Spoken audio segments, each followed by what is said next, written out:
Halo, salam satu data.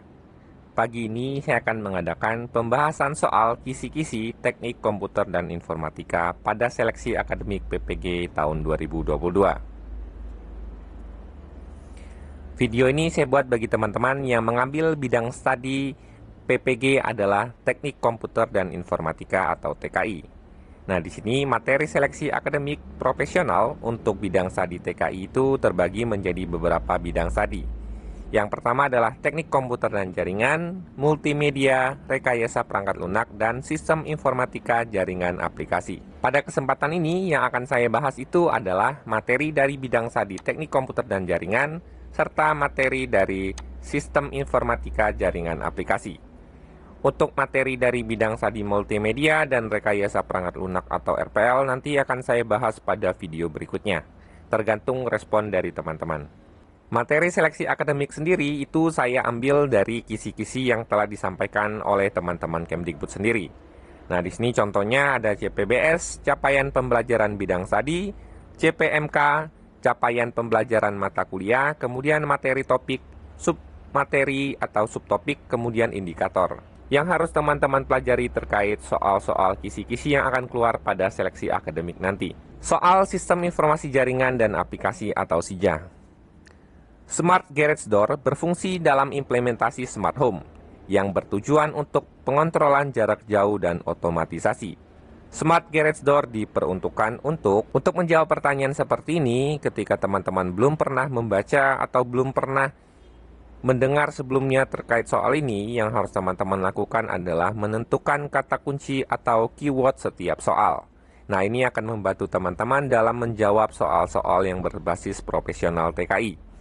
Di sini ada beberapa keyword. Yang pertama adalah Smart Garage Door. Kemudian berfungsi dalam implementasi smart home. Berarti ini ada smart home. Jadi Smart Garage Door ini merupakan salah satu contoh dari implementasi smart home yang fungsinya adalah untuk apa? Nah, di sini sendiri kalau teman-teman lihat bahwa di sini ada kata kunci adalah garage. Nah, garage ini adalah garasi.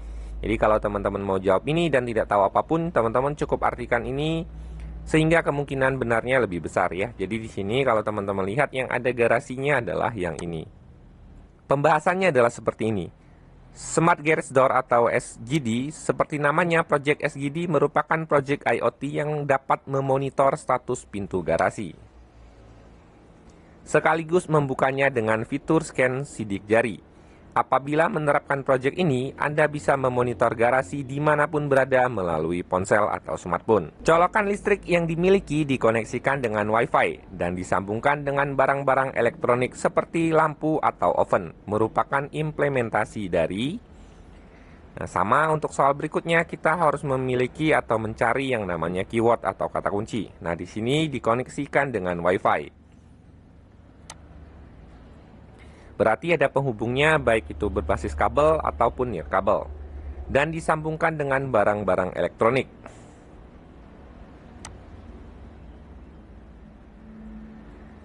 Untuk menjawab soal seperti ini, teman-teman harus mengeliminasi pilihan jawaban yang salah. Nah, di sini adalah misalnya smart building. Nah, ini adalah berurusan dengan bangunan. Kemudian smart city ini berurusan dengan kota. Smart komputasi ini tidak ada relevansinya dengan pertanyaan ini. Nah, di sini pilihannya tersisa hanya IoT dan smart home. Nah, di sini yang dimaksud merupakan implementasi dari sebenarnya colokan listrik atau listrik pintar itu sendiri adalah salah satu implementasi dari project IoT. Nah, tetapi ini juga bisa menjadi salah satu bagian dari smart home. Berikut pembahasannya. Smart home merupakan salah satu bentuk IoT. Smart home menawarkan kualitas hidup yang lebih mudah dengan mengenalkan otomatisasi peralatan rumah tangga dan asisten rumah tangga. Otomatisasi ini berdasarkan konteks awal yang didapatkan dari memonitoring lingkungan rumah itu sendiri. Seorang pengguna dapat mengontrol peralatan rumahnya dari jarak jauh. Misalnya, ketika user tersebut masih dalam perjalanan pulang, dia mampu menghidupkan AC untuk mendinginkan ruangan atau mengontrol pemanas air untuk mandi dan lain-lain. Ini untuk smart building adalah struktur yang menggunakan proses otomatis untuk mengendalikan operasional dalam sebuah bangunan. Smart City merupakan wilayah kota yang telah mengintegrasikan teknologi informasi dan komunikasi dalam tata kelola sehari-hari. Nah, sementara di sini ada penjelasan contoh aplikasi IoT. Contoh proyek penerapan IoT bisa Anda buat berikut ini adalah beberapa contoh ide proyek dari beberapa kalangan yang mengembangkan IoT untuk mempermudah aktivitas sehari-hari. Salah satu contoh proyek IoT adalah colokan listrik pintar. Ide proyek untuk Internet of Things yang pertama adalah pembuatan colokan listrik pintar. Colokan listrik yang dimiliki dikoneksikan dengan Wi-Fi dan disambungkan dengan barang-barang elektronik seperti lampu atau oven. Jadi Anda nantinya bisa menghidupkan maupun mematikan sambungan listrik dengan jangkauan internet pada ponsel yang terkoneksi ke colokan listrik pintar tersebut.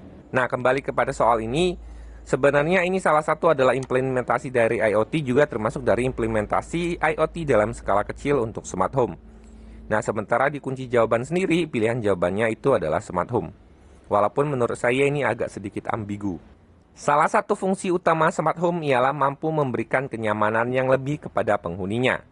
Terdapat dua metode yang digunakan. Metode pertama, smart home akan berfungsi dengan mengenali kegiatan penghuni kemudian melakukan fungsi otomatisasi terhadap alat-alat di rumah. Metode kedua, dengan melakukan remote alat-alat rumah tangga dari jarak yang jauh. Kategori smart home di atas adalah termasuk kategori apa? Seperti soal sebelumnya, yang harus teman-teman lakukan itu adalah menemukan keyword. Nah, di sini adalah salah satu fungsi utama smart home ialah memberikan kenyamanan. Nah, di sini ada yang namanya kenyamanan. Berdasarkan penjelasan di soal tadi, teman-teman sudah tahu bahwa smart city dan smart building ini tidak ada urusannya dengan pertanyaan ini. Jadi kemungkinan yang teman-teman bisa pilih adalah comfort, healthcare, dan security. Nah, security juga tidak. Nah, di sini ada kata kunci yang namanya kenyamanan. Nah, kenyamanan ini adalah urusannya dengan comfort. Ya, jadi teman-teman bisa memilih ini ketika teman-teman tidak tahu atau belum pernah membaca soal ini sama sekali. Pembahasannya adalah seperti ini. Menurut Anbasari, kategori dari smart home dibedakan menjadi 3, yaitu comfort. Nah, salah satu fungsi utama smart home ialah mampu memberikan kenyamanan yang lebih kepada penghuninya. Nah, ini adalah comfort. Kemudian ada healthcare. Jadi untuk pembahasan ini sebenarnya bisa jadikan beberapa soal bagi teman-teman. Jadi nanti bisa saja yang keluar misalnya adalah healthcare. Jadi kalau pertanyaannya dibalik, smart home mampu menggantikan fungsi perawat. Itu istilahnya termasuk ke kategori apa? Jadi pilihan jawabannya adalah healthcare. Jadi di bagian pembahasan ini sebenarnya teman-teman harus memahami ketiga ini. Kemudian security, rumah yang terdapat teknologi di dalamnya tentu akan rentan terhadap serangan security. Jadi setiap pembahasan ini sebenarnya teman-teman harus memahami beberapa ini. Beberapa unsur pembentuk IoT yang mendasar termasuk kecerdasan buatan, konektivitas, sensor, keterlibatan aktif, serta pemakaian perangkat berukuran kecil. Kecerdasan buatan atau artificial intelligence, IoT membuat mesin menjadi smart. IoT bisa meningkatkan segala aspek kehidupan dengan teknologi yang didasarkan kepada. Nah, di sini ada clue juga. Clue-nya adalah kecerdasan buatan, ya. Ini ada kecerdasan buatan atau yang namanya AI. Bisa meningkatkan segala aspek kehidupan dengan teknologi yang didasarkan kepada. Nah, di sini teman-teman bisa lihat ada UI atau user interface. Ini sebenarnya tidak mungkin. Kemudian software IoT bisa saja, hardware IoT sebenarnya tidak masuk akal. Kemudian user control juga tidak masuk akal. Yang paling masuk akal itu adalah 2, gitu ya. Tapi di sini ada kunci kecerdasan buatan membuat mesin menjadi smart. Jadi jawabannya adalah AI. Nah, di mana AI itu sendiri atau artificial intelligence itu adalah memindahkan kemampuan seorang pakar atau ahli ke dalam suatu perangkat sehingga memiliki kemampuan para pakar tersebut. Jadi jawaban yang paling masuk akal itu adalah artificial intelligence. Berikut pembahasannya. Ada beberapa unsur pembentuk IoT yang mendasar termasuk kecerdasan buatan, konektivitas sensor, keterlibatan aktif, serta pemakaian perangkat berukuran kecil. Berikut kami akan menjelaskan masing-masing unsur pembentuk tersebut. Di sini yang pertama adalah kecerdasan buatan atau artificial intelligence. IoT membuat hampir semua mesin yang ada menjadi smart. Ini berarti IoT bisa meningkatkan segala aspek kehidupan. Nah, selain kecerdasan buatan, ada lagi yang namanya konektivitas. Dalam IoT ada kemungkinan untuk membuat atau membuka jaringan baru. Sensor-sensor ini merupakan pembeda yang membuat IoT unik dibanding mesin canggih lainnya. Keterlibatan aktif, yang sering diterapkan teknologi umumnya yang termasuk pasif. IoT ini mengenalkan paradigma yang baru bagi konten aktif, produk maupun keterlibatan layanan. Kemudian perangkat berukuran kecil, perangkat seperti ini yang diperkirakan para ahli bla bla bla. Jadi teman-teman harus memahami atau mempelajari unsur-unsur pembentuk IoT. Nah, ini adalah item-itemnya, silakan dipelajari. Layanan komputasi awan yang menyediakan infrastruktur IT berupa CPU, RAM, storage, bandwidth, dan konfigurasi lain disebut dengan. Di sini kita memiliki beberapa keyword. Yang pertama adalah infrastruktur IT, yang terdiri dari CPU, RAM, storage, bandwidth, dan lainnya. Nah, di sini ketika teman-teman tidak tahu juga, teman-teman sudah memiliki clue, yaitu infrastruktur. Nah, yang berurusan dengan infrastruktur berarti di sini pilihan yang paling masuk akal adalah C. Di sini terdapat 3 jenis cloud computing. Yang pertama adalah Cloud Infrastructure as a Service, jadi IaaS.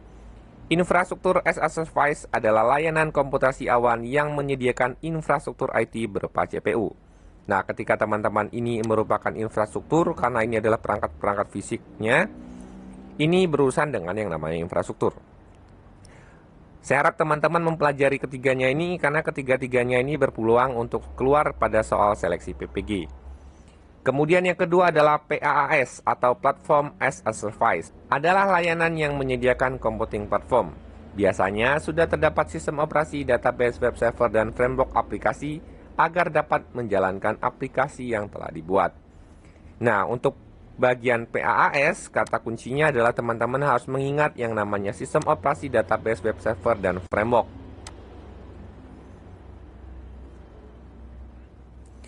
Kemudian yang ketiga adalah Software as a Service atau SaaS. SaaS adalah layanan komputasi awan di mana kita bisa langsung menggunakan aplikasi yang telah disediakan. Penyedia layanan mengelola infrastruktur dan platform yang menjalankan aplikasi tersebut. Contoh layanan aplikasi email seperti Gmail, Yahoo, dan Outlook. Sedangkan contoh aplikasi media sosial adalah Twitter, Facebook, dan Google+. Nah, di sini untuk SaaS sendiri, kita itu adalah sebagai pengguna akhir yang hanya tinggal menggunakan aplikasinya. Nah, untuk ketiga-tiga ini memiliki kata kunci masing-masing ya. Kalau CPU, RAM, storage ini adalah infrastruktur atau IaaS. Sistem operasi, database, atau web server itu adalah PaaS. Kemudian ketika teman-teman itu sudah menyatakan langsung menggunakan aplikasi, aplikasi itu adalah jawabannya adalah SaaS. Jadi kembali ke soal ini, jawabannya adalah karena berurusan dengan infrastruktur, jawabannya adalah infrastruktur as a service. Soal berikutnya, layanan komputasi awan di mana kita bisa langsung menggunakan aplikasi yang telah disediakan. Nah, di sini saya sudah memberikan clue tadi adalah ada kata kunci aplikasi.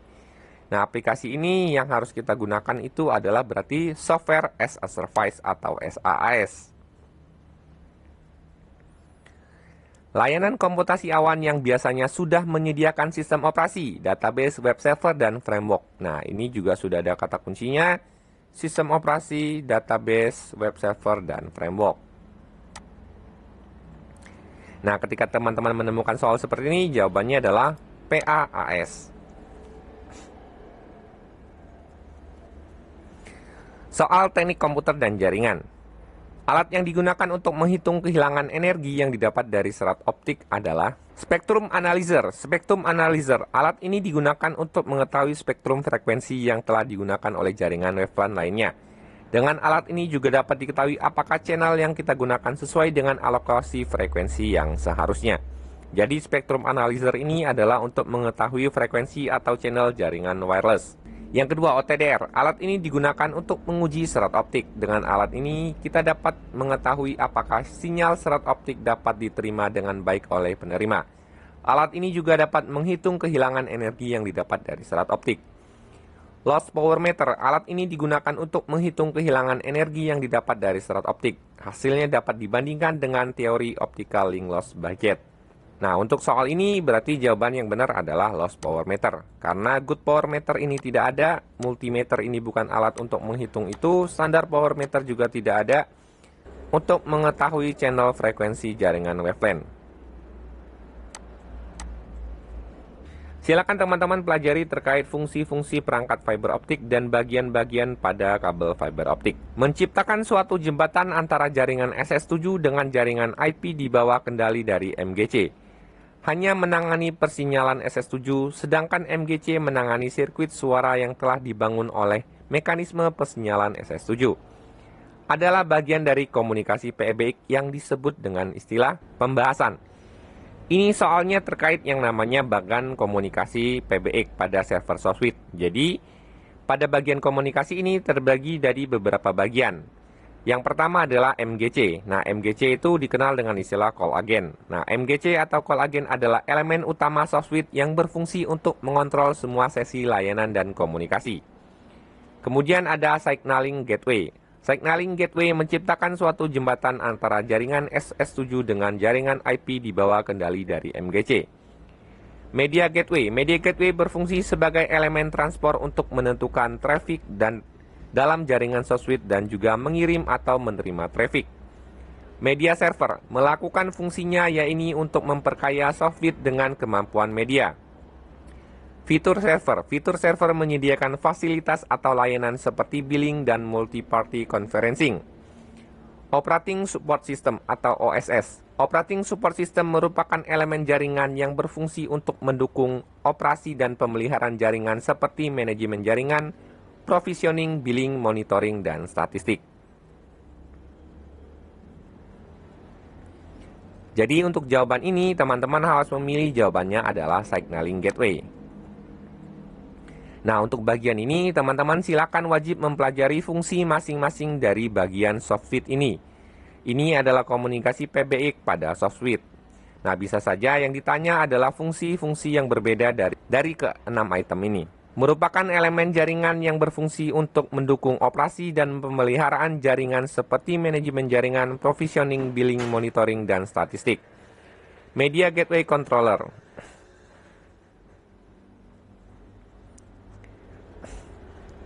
Nah, untuk menjawab pertanyaan ini, itu sudah saya lakukan pembahasan di sebelahnya. Jadi jawabannya adalah Operating Support System.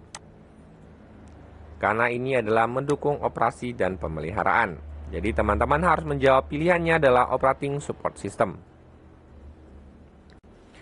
Soal berikutnya. Suatu ukuran dari banyaknya informasi yang dapat mengalir dari suatu tempat ke tempat lain dalam waktu tertentu, biasanya dalam hitungan detik, disebut dengan, di sini keywordnya adalah biasanya dalam hitungan detik atau bit per second.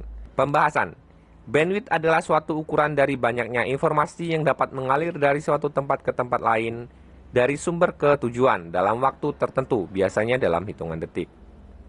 Nah, ini adalah bandwidth. Teman-teman sering sekali mendengar istilah bandwidth, di mana kata kunci untuk bandwidth itu adalah ada istilah dalam hitungan detik. Jadi kalau teman-teman menemukan istilah BPS atau bit per second atau banyaknya informasi yang mengalir, itu pasti jawabannya adalah bandwidth. Kemudian berikutnya adalah throughput. Throughput adalah kemampuan sebenarnya suatu jaringan dalam melakukan pengiriman data. Ketika teman-teman menemukan kalimat kemampuan sebenarnya, ini adalah jawabannya adalah throughput. Kemudian jitter. Jitter adalah variasi waktu kedatangan paket data. Jadi ini adalah waktu kedatangan paket data, namanya adalah jitter. Latensi adalah total waktu tunda suatu paket yang diakibatkan oleh proses transisi dari satu titik ke titik yang lainnya. Nah, di sini ada waktu tunda. Paket loss adalah parameter yang menggambarkan suatu kondisi yang menunjukkan jumlah total paket yang hilang. Jadi teman-teman harus memahami segala kata kunci yang ada di sini agar teman-teman mudah mengingatnya. Jadi kalau yang ditanya adalah kemampuan sebenarnya suatu jaringan, jawabannya adalah throughput. Ketika ditanya waktu kedatangan paket, jawabannya adalah jitter. Ketika ditanya waktu tunda suatu paket, namanya latensi. Ketika ditanya total paket yang hilang, jawabannya adalah paket loss. Jadi kembali ke soal ini, berarti jawaban yang paling benar adalah bandwidth. Nah, soal ini sendiri bisa dibagi menjadi beberapa soal ya. Bisa saja yang ditanya itu adalah throughput, atau jitter, atau latensi, atau paket loss. Nah, di bagian pembahasan ini, teman-teman harus memahami semua yang sudah saya sebutkan di atas ini. Bandwidth yang sebenarnya atau aktual yang diukur dengan satuan waktu tertentu dan pada kondisi jaringan tertentu yang digunakan untuk melakukan transfer file dengan ukuran tertentu disebut dengan istilah, saya sudah jelaskan ini ada kata kunci aktual atau yang sebenarnya. Jadi jawabannya adalah disebut dengan istilah throughput. Terdapat banyak teknik manajemen bandwidth yang digunakan untuk mengatur suatu bandwidth. Teknik yang berfungsi untuk mengatur pembagian bandwidth secara hierarki yang dibagi-bagi ke dalam kelas sehingga mempermudah pengaturan bandwidth disebut dengan teknik apa? Nah, di sini teman-teman harus menemukan kata kunci atau keywordnya. Ini juga ada keywordnya adalah pembagian bandwidth secara hierarki. Nah, kalau kita lihat di soal sendiri, yang ada urusannya dengan hierarki itu adalah poin yang ke B atau yang kedua, atau dikenal dengan istilah HTB. Pembahasannya, HTB adalah metode yang berfungsi untuk mengatur pembagian bandwidth. Pembagian dilakukan secara hierarki yang dibagi-bagi ke dalam kelas sehingga mempermudah pengaturan bandwidth. Kemudian selain HTB, HTB ini adalah kata kuncinya adalah dilakukan secara hierarki. Kemudian ada satu lagi yaitu CBK. CBK merupakan teknik klasifikasi paket data yang memungkinkan sharing bandwidth antar kelas dan memiliki fasilitas user interface. Antar kelas dan fasilitas user interface. CBK mengatur pemakaian bandwidth jaringan yang dialokasikan untuk tiap pengguna. Pemakaian bandwidth yang melebihi nilai set akan dipotong atau save. Simple Queue merupakan metode manajemen bandwidth termudah yang ada pada router OS atau mikrotik, ya. Untuk membatasi bandwidth berdasarkan alamat IP tertentu. Kemudian ada Q3. Q3 digunakan untuk melakukan pembagian bandwidth berdasarkan protokol port kelompok, alamat IP, dan lain-lain. Nah, untuk kedua ini adalah pembagian manajemen bandwidth yang hanya dimiliki router OS mikrotik. Jadi teman-teman harus memahami beberapa karakteristik untuk manajemen bandwidth. Fungsi caching pada proxy server adalah untuk apa? Nah, di sini proxy server memiliki 3 fungsi utama. Yang pertama adalah sebagai connection sharing. Di sini server proxy berfungsi secara teknis untuk menjadi sebuah gateway di mana berperan untuk membatasi penggunaan jaringan lokal dan jaringan luar. Fungsi kedua adalah sebagai filtering. Dalam fungsi ini, server proxy bertindak sebagai firewall, sebagai media penyaringan atau filtering sebuah jaringan internet di mana setiap paket-paket data yang ditransmisikan akan di-scan dan difilter untuk mengurangi kegagalan. Fungsi ketiga, yaitu fungsi caching. Adanya server proxy dapat menyimpan objek dan data yang pernah di-search atau diminta user saat browsing menggunakan aplikasi internet. Misalnya ketika Anda melakukan pencarian pada situs tertentu, maka data tersebut akan disimpan dalam suatu bentuk cache. Jadi kembali ke soal ini, jadi pilihan jawabannya adalah yang benar adalah B. Yang tidak termasuk dalam fungsi gateway adalah, nah ini adalah gateway atau gerbang utama. Yang pertama adalah sebagai protokol converting, memudahkan akses informasi, keamanan dan pengaturan data, kestabilan dan peningkatan performa komputasi, memberikan IP address secara otomatis. Ketika teman-teman membaca soal seperti ini, tetapi sebenarnya belum tahu nih fungsi gateway sebagai apa. Tapi karena pertanyaannya di sini adalah yang tidak, berarti teman-teman cukup mengetahui salah satu jawaban yang salah. Nah, karena teman-teman tahu bahwa memberikan IP address secara otomatis ini adalah fungsi dari DHCP,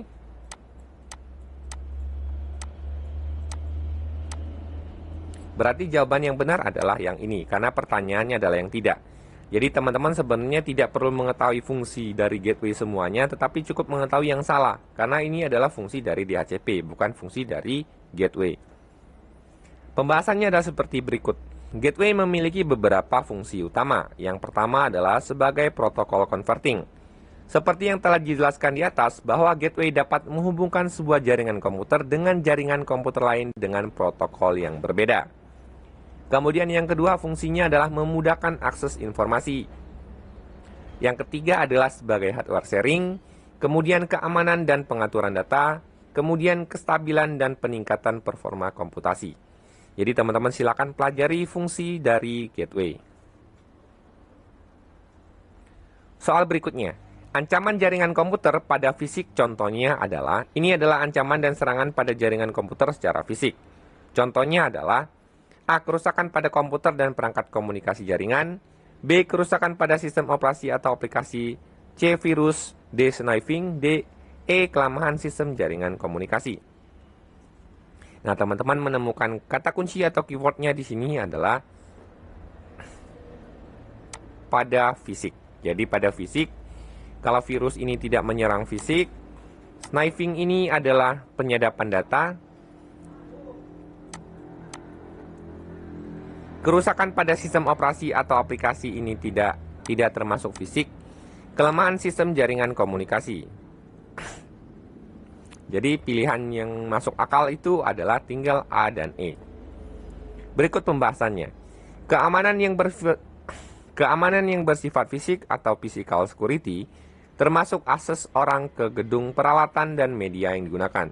Contohnya adalah wiretapping atau hal-hal yang berhubungan dengan akses ke kabel atau ke komputer yang digunakan juga dapat dimasukkan ke dalam kelas ini. Yang kedua adalah DOS. Ketiga itu adalah Synflood Attack, di mana sistem host yang dituju dipenuhi oleh permintaan sehingga dia menjadi terlalu sibuk dan bahkan dapat mengakibatkan macetnya sebuah sistem. Jadi di sini, kalau teman-teman lihat, kerusakan pada komputer dan perangkat komunikasi jaringan merupakan salah satu contoh dari serangan pada fisik. Mensyaratkan bahwa informasi hanya dapat diubah oleh pihak yang berwenang adalah definisi dari, nah ini adalah soal tentang keamanan jaringan. Jadi ini biasanya selalu keluar juga salah satu item dari sini, teman-teman wajib mempelajari ini. Yang pertama adalah integrity, confidentiality, availability, authentication, dan non-repudiation. Berikut pembahasannya. Privasi atau confidentiality adalah menjaga informasi dari orang yang tidak berhak mengakses. Jadi teman-teman harus mengambil clue, ini adalah menjaga informasi dari orang-orang yang tidak berhak mengakses. Kemudian ada integrity. Integrity adalah informasi tidak boleh diubah tanpa seizin pemilik informasi. Tidak dapat diubah. Ini adalah integrity. Kemudian authentication adalah menyatakan bahwa informasi betul-betul asli. Dari availability ini adalah berhubungan dengan ketersediaan informasi ketika dibutuhkan. Jadi kata kuncinya adalah ketersediaan informasi. Kemudian berikutnya adalah akses kontrol. Akses kontrol adalah cara pengaturan akses kepada informasi. Kemudian yang terakhir adalah non-repudiation. Non-repudiation adalah aspek ini menjaga agar seorang tidak dapat menyangkal telah melakukan sebuah transaksi. Tidak dapat menyangkal. Nah, di sini saya sarankan teman-teman memahami tentang aspek-aspek keamanan jaringan ini. Ini ya, jadi teman-teman harus memahami apa itu privasi, integrity, authentication, availability, access control, dan non-repudiation. Jadi kalau kita kembali di sini, ada kata kunci yaitu hanya dapat diubah ya. Jadi hanya dapat diubah, berarti jawabannya adalah integrity. Jadi di sini jawabannya adalah integrity.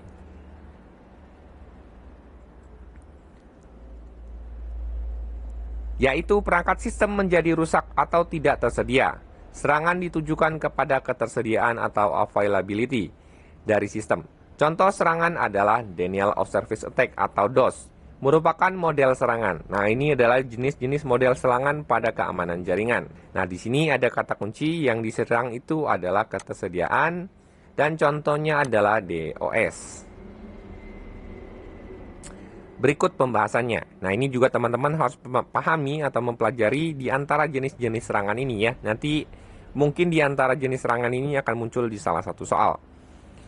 Yang pertama adalah interruption, yaitu perangkat sistem menjadi rusak atau tidak tersedia. Serangan ini ditujukan kepada ketersediaan dari sistem. Contohnya adalah denial of service attack. Ya, di sini interupsi ini adalah ketersediaan.